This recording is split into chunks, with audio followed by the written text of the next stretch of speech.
So we'll go around and take any comments or questions from members of the board. Mr. Pato? So I want to thank you for this work. I'm going to start off by saying I support in principle what you're doing.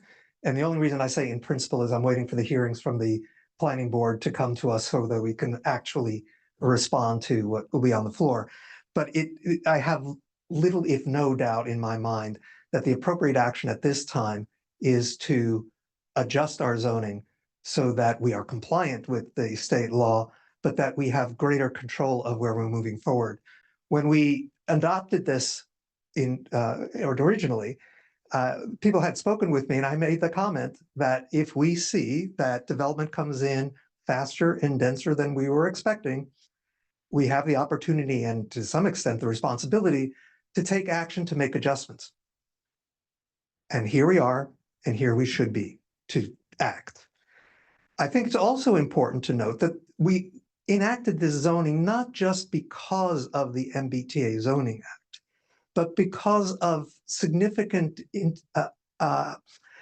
discussions with town residents about the desire for a variety of housing options in the community, looking for the opportunity for more rental property, for properties which would allow residents to downsize, for there to be a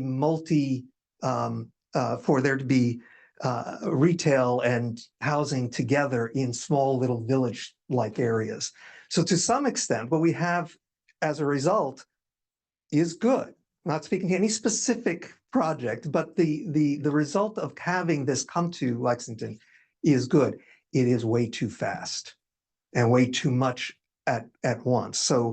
So from that perspective, I think what you are bringing to us is the right thing. And in fact, this summer, when we started seeing the number of projects that were coming forward, I worked with staff and we had a number of meetings with a variety of committees to start talking about what we need to do.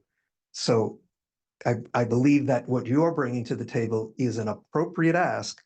And as soon as we work through the process and get to March when we can have the planning board reports, I think we will be able to execute on a motion that gives us that control.